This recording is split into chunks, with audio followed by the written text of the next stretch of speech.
Yehuda's archetypes.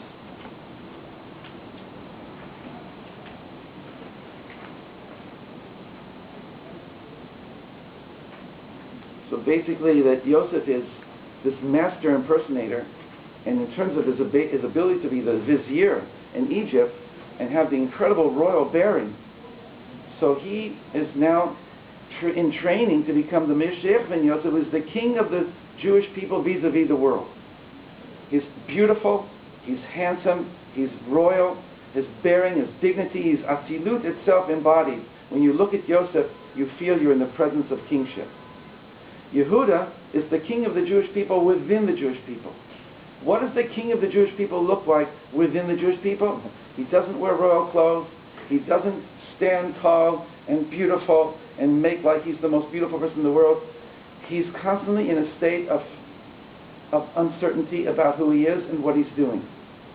Here, the second paragraph under Yosef and Yehuda's archetypes. Yehuda is the king of the Jewish people in terms of our relationship with ourselves. What's the basis of a healthy personality? If a person can't admit his mistakes but rather goes to great lengths to cover up and save face, this is the opposite of being real, of being honest. Only when a person values truth so much that he's willing to admit when he did wrong. And it could, that's a whole subtlety there. Basically, I just mean it here simply. Only a person who's able to admit when he's doing wrong. At least admit, I don't know if what I did was the right thing. Only then is this a person considered a true king of himself. We thus see that Yehuda was constantly being faced with his own imperfections and mistakes. His greatness lies in the fact that he did not attempt to cover over and save face, as we see this in the story of Tamar. That means that Yehuda lived with a deep sense of his own humanness, his total dependence on Hashem. In this sense, he is the archetypal Baal Tshuva. One's constantly returning to Hashem after realizing that he was far away. And the farther away he is, the more he wants to come close.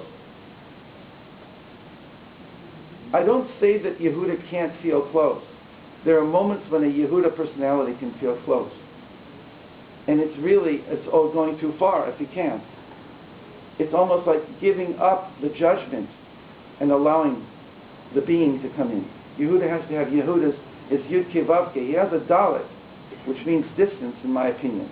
But he has the Yud Kevavke. He's constantly in the struggle between allowing himself to be close and always setting up himself as, I'm so far away, I'm so far away. I'm so imperfect. So it can get to a neurotic point, but I want to say that what I wanted to point out here is that the healthy part is that I'm never thinking of myself as the greatest thing in the world, that's for sure. I allow myself to be.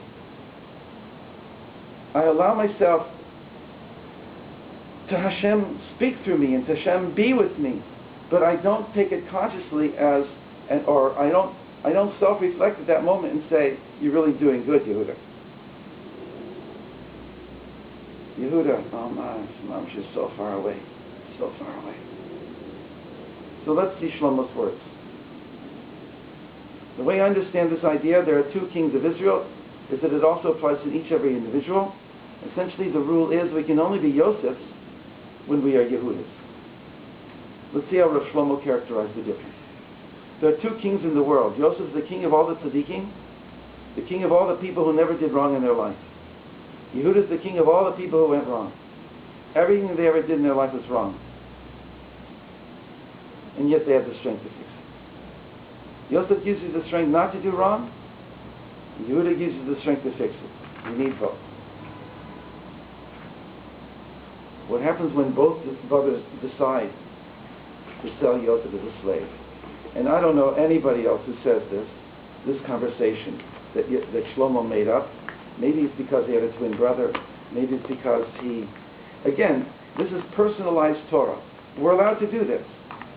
The pneumius of the story begs us to go inside and to see how Yehuda really felt about his brother Yosef. Even though he said to his brothers, let's sell him. And afterwards, like I said before, it could be that he regretted it, and that's why he had a yerida. Oh my God, why did I say that? Look what we did to our father. Look what we did to our father by telling our father the lie. It would have been so much better to take Yosef back. I could have gotten my brothers to agree with some other plan. But here, he tells it in a different way. He tells it on the level of the two Mashiachs, making a fantastic, destiny-laden decision with each other. So again, on the human level, maybe one thing happened, but on the cosmic level, something else happened, and that's where I see he goes here. Second line from the top, page 12. Why did they do this? Why did they decide that Yosef had to go into exile? This is what they thought. We don't know if Yosef is a tzaddik or not. Yosef, you got to admit, you don't even know either, right? In order to know, we have to test him. If he goes down to Egypt and is still able to remain a Jew and maintain his holiness, then he's surely one of us. If on the other hand he doesn't and he gets lost, he wasn't. Where do I bring this? Now, Meir Shiloh says like this. I think it's based on this Meir Shiloh. Let's see what he says. You say Shlomo or the Meir Shiloh? No, the little print is Meir Shiloh.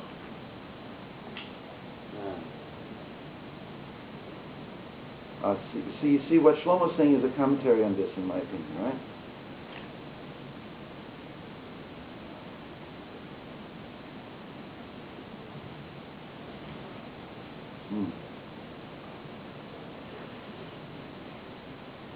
So that's the Meir Shiloh in small print. He's saying Hashem has to be the one to decide. We are not capable of deciding. And the test is going to be that we're going to sell you. And if you're good in your root, Hashem will bring you back to us, and you're one of us. At this, they pick Yosef up out of the pit, and they tell him, Yosef, this is our decision. If you're for real, if you're truly one of the holy tribes of Israel, if you're one of us, you'll make it. If you get lost, so be it. This is a very hard decision to make. It's because of certain things that Yosef had done that when he related his dreams to them, you really aren't sure if he is one of them, or if he wants to usurp the family heritage. Still, even after they come to this decision, it's the most difficult thing they've ever had to do. Imagine if you're one of the 12 tribes, how could you send your own brother away? And all through this, they don't know that Yosef has accepted upon himself the divine decree that has been revealed to Avram, that all of that Israel would go into exile. Yosef took upon himself the burden of being a slave in order to save his whole family and ultimately the entire nation of Israel. And how do you think the brothers said goodbye to Yosef? Because deep down you can imagine how much the sons of Yaakov loved each other. We have no idea. So as they bid farewell to Yosef, Yehuda, the eternal king of the Jewish people, says to Yosef, we're selling you as a slave. In order to prove yourself, you have to remain a perfect tzaddik. But Yosef answers Yehuda and says, my holy brother, please bless me that I may. Bless me to be a tzaddik. And of course, he also has to have a Yehuda aspect. He also never can take for granted that he's a tzaddik. He has to play it on the outside and always be connected to Hashem on the inside. Right there and then Yehuda blessed Yosef to be a tzaddik. And so now you know how Yosef was able to remain a tzaddik. It was because of Yehuda's blessing. And now what does Yehuda say to Yosef? Yehuda is the head of all the brothers, is selling his brother as a slave. The decision has been made. To know whether Yosef is one of them or not, as much as it hurts, he has to do. Yehuda says to Yosef, Yosef, please bless me too that I should do tshuva.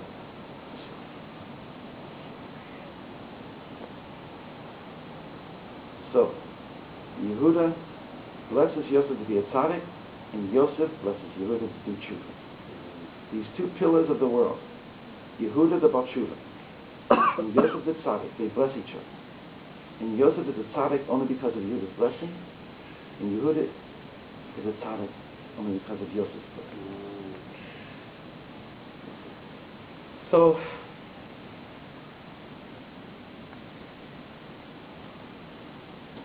this cosmic level,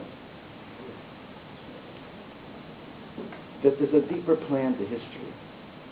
And by the way that the Ishbitzer learns that Rashi, or that Chazal, in the beginning of Vayeshev, where the Chazal in the Midrash, Rashi doesn't bring it, but the Chazal bring a pasuk